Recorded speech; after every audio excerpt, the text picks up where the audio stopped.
adalah seorang istri yang memiliki suami yang sangat bekerja keras untuk kehidupan kami, saya dan anak. Suami saya biasa lembur pulang tengah malam dan kemudian tertidur dan seperti biasa menjalankan rutinitasnya untuk mengantar anak kami satu-satunya bernama Jelita berusia 7 tahun untuk pergi sekolah. Suamiku adalah suami yang tidak romantis. Setiap hari memang dia menciumku ketika dia pergi kerja atau pulang dari kerja. Tapi aku tidak memperdulikan begitu sangat karena aku pikir memang dia adalah tipe yang tidak romantis. Suamiku dan aku jarang berbicara satu sama lain. Ketika kami berada di meja makan, seringkali dia sibuk dengan handphonenya, pun aku sibuk dengan handphoneku. Tapi rumah tangga kami baik-baik saja. Aku bisa bermanja-manja dengannya dan dia memenuhi semua permintaan-permintaanku. Sampai suatu ketika, suamiku yang bernama Mario ini sakit. Pencernaannya sakit sehingga ia harus dirawat di sebuah rumah sakit di ruang ICU. Ketika aku merawat dan menemaninya sehari-hari, salah seorang wanita datang untuk menjenguknya. Wanita yang belakangan aku tahu bernama Meisha ini adalah temannya dulu ketika masih kuliah, teman suamiku. Namun ada yang berbeda dari Meisha. Wajahnya biasa saja, rupanya biasa saja, tapi matanya memancarkan kehangatan. Dan setiap kali Meisha berbicara, senantiasa kalimat yang keluar dari mulutnya adalah kalimat-kalimat yang mungkin saja setiap orang yang mendengarkan akan jatuh cinta pada Meisha. Dan aku merasa ada yang berbeda dari mata suamiku ketika memandang Meisha. Pendar mata yang tidak pernah aku lihat sebelumnya. Bahkan suamiku tidak pernah melihatku dengan pandangan seperti itu. Aku baru tahu Meisha bertemu dengan suamiku 5 bulan yang lalu dalam sebuah pekerjaan. Dan aku ingat-ingat 5 bulan yang lalu suamiku juga sangat baik. Memberikan perhatian yang luar biasa terhadapku. Dan tak jarang memberikan banyak sekali barang-barang baru untukku. Beberapa saat kemudian hari terus berjalan dan Meisha kembali lagi untuk menjenguk suamiku. Saat itu aku sedang menyuapi suamiku dan aku merasa sangat kesal karena suamiku tidak juga mau makan. Tubuhnya semakin lama semakin mengurus dan Meisha memberi isyarat padaku untuk memberikan piring tersebut ke tangannya. Dan aku pun menyerahkan begitu saja pada Meisha. Meisha mulai menyuapi suamiku dan makanan itu habis. Suamiku memakan setiap suapan dari tangan Meisha. Hatiku sakit sekali melihat pemandangan itu. Kenapa dengan tanganku sendiri suamiku tidak mau untuk menghabiskan makanannya, tapi di tangan Meisha dia mau menghabiskannya. Kemudian aku merasa bahwa rasa sakit ini lebih sakit daripada aku memeluk tubuh suamiku dan suamiku membelakangiku. Aku berharap suamiku mau menciumku, tapi dia tidak juga mengunjungku. Ini jauh lebih sakit rasa itu. Dan hati ini lebih sakit rasanya dibanding ketika aku melahirkan anak Mario, anak suamiku itu dengan operasi sesar. Rasa sakit ini lebih sakit rasanya dibanding aku dicueki olehnya ketika dia sibuk dengan laptopnya atau dengan handphonenya. Aku sakit sekali melihat pemandangan di depan mataku suamiku disuapi oleh gadis lain.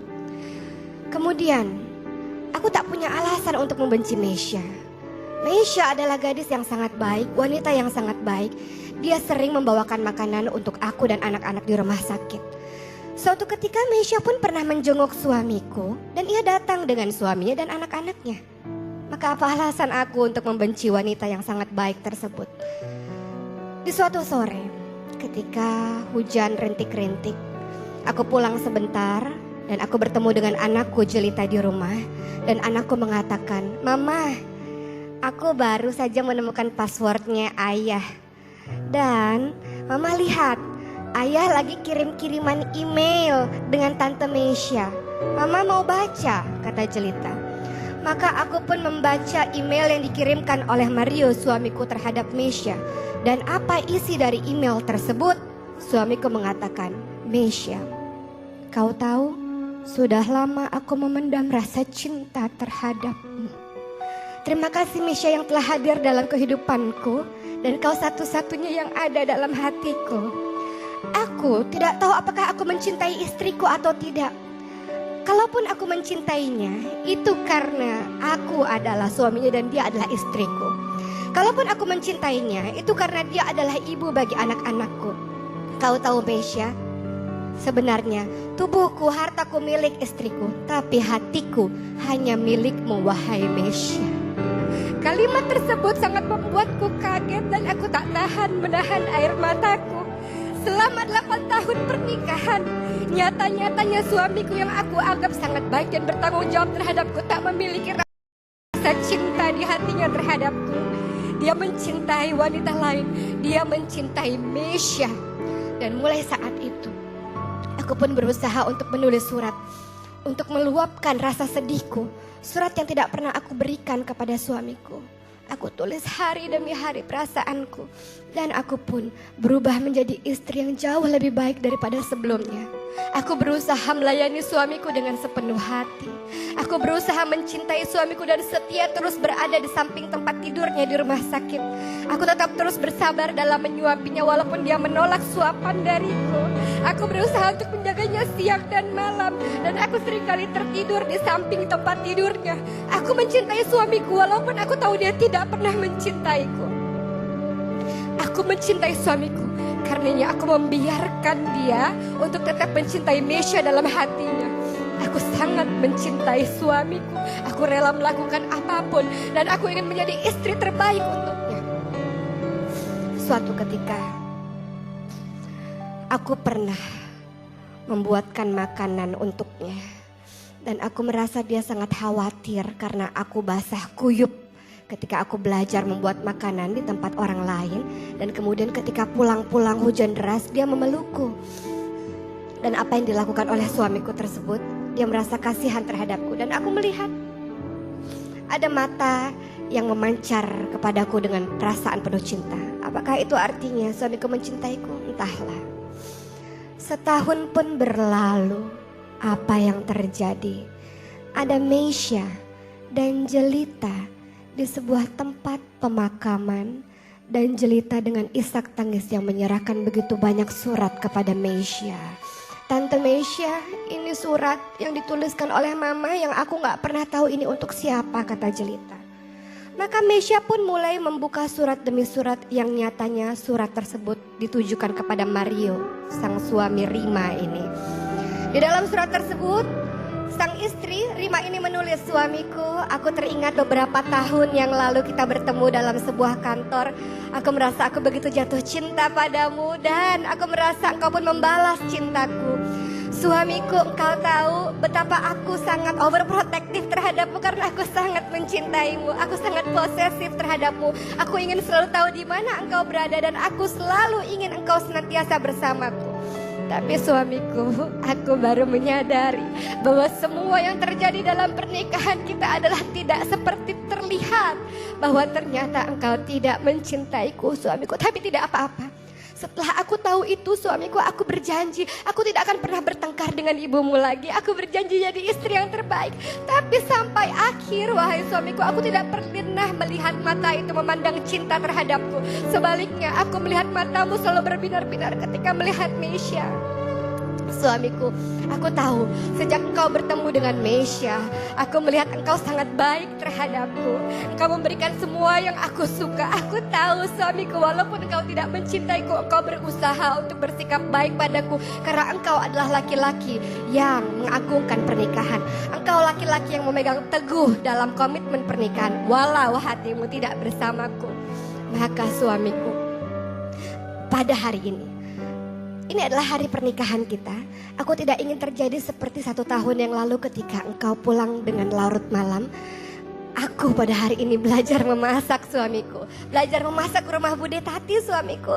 Aku menaiki motor dengan hujan yang sangat deras. Aku berharap membuatkan makanan terenak sedunia untukmu, suamiku. Aku berharap engkau bisa mencintaiku setelah merasakan makanan buatanku itu. Namun ketika aku sampai di rumah, kemudian aku melihat bahwa engkau merasa khawatir terhadapku. Aku kaget melihatnya, suamiku, karena aku tahu aku tidak pernah melihat pandangan itu terhadapku. Dan apa yang terjadi, engkau memelukku dan engkau merasa sangat khawatir terhadapku. Aku melihat ada pendar-pendar cinta di matamu. Benarkah itu, wahai suamiku? Ketika Mesya menutup surat tersebut, maka berlinanganlah air matanya. Jelita, sang anak ini mengatakan, Tante Mesya, engkau tahu, mamahku pada saat itu sedang mengendarai motor dan menjemputkan aku ke sekolah. Lalu mama memarkir motornya di samping jalan. Mama dengan wajah bahagia dan sumringah berjalan menyeberang untuk menjemputku. Namun ternyata ada mobil yang sangat cepat berjalan dan kemudian menabrak badan dari ibuku. Menabrak badan dari mamaku dan kemudian mamaku terpental, wahai Tante Mesya. Dan aku sempat melihat badannya bergerak-gerak sedikit dan melihat ke arahku sampai akhirnya ia memejamkan mata untuk selama-lamanya. Mamaku sudah tidak ada lagi, wahai Tante Mesya. Maka Mesya pun tidak sanggup lagi menahan air matanya. Kemudian ia mengambil surat di dalam tasnya, surat yang sudah dia print, email dari sang Mario ini, dari suami istri yang telah meninggal ini. Surat yang sejatinya ia mau memberikan kepada Rima. Apa isi surat itu? Mesya, aku baru menyadari setahun belakangan ini istriku telah berubah menjadi istri yang sangat baik. Kau senantiasa menyarankan aku untuk mencintai istriku. Maka ketika itu dia pulang dengan keadaan basah kuyup dan aku sangat khawatir terhadapnya. Wahai Mesya, engkau tahu aku berniat untuk membelikan mobil untuknya agar dia tidak kehujanan lagi. Bukan karena dia adalah ibu bagi anak-anakku, tapi karena aku baru merasa dia adalah belahan jiwaku. Ya Mesya, aku sudah jatuh cinta pada istriku. Terima kasih Mesya, aku bisa melupakanmu. Aku mencintai istriku. Surat itu di tangan Mesya bergetar. Ia ingin menyerahkannya kepada Rima, tapi Rima sudah tidak bisa lagi untuk membaca surat tersebut. Dan Mesya pun mengarahkan pandangannya kepada laki-laki yang bernama Mario yang memeluk sangat erat nisan dari seorang istri yang telah diabaikannya selama ini. Maka Mario memeluk nisan itu dengan sangat kuat dan ia menangis sejadi-jadinya tanpa berucap sepatah kata pun. Lihat, akulah suami, kata Mario, orang yang memang telah berselingkuh pikiran dan hati, memikirkan wanita lain, bukan memikirkan istriku sendiri. Maka Mario pun terus menangis dan Mesya mengatakan, lihat, inilah kisah bagaimana baru merasakan cinta yang sangat dahsyat ketika orang itu telah tiada. Kisah ini mendatangkan pembelajaran berharga untuk kita. Mungkin kita tidak berselingkuh secara fisik, tapi pikiran dan hati kita memikirkan pria lain. Pikiran dan hati kita memikirkan wanita lain. Rumah tangga yang sejatinya di dalam Al-Quran dikatakan sebagai mistakon walizo, sebagai seorang perjanjian, sebagai sebuah perjanjian yang kokoh. Kemudian kita nodai dengan apa? Dengan kita memikirkan orang lain. Ingat, pernikahan adalah perjanjian, adalah amanah. Bagaimana kita sejatinya berusaha mencintai pasangan kita karena dia yang terbaik, karena dia jodoh yang terbaik yang diberikan oleh Allah Subhanahu wa taala. Maka hindarkan diri kita dari memikirkan orang lain, memikirkan orang yang haram untuk kita, dan senantiasa luruskan pikiran kita, hati kita untuk mencintai suami, untuk mencintai istri yang dihalalkan Allah untuk kita. Insya Allah mudah-mudahan kita menjadi pasangan yang saling menjaga kesetiaan satu sama lain. Maka kehidupan rumah tangga sakinah, mawaddah, warahmah insya Allah mudah-mudahan menjadi pembelajaran.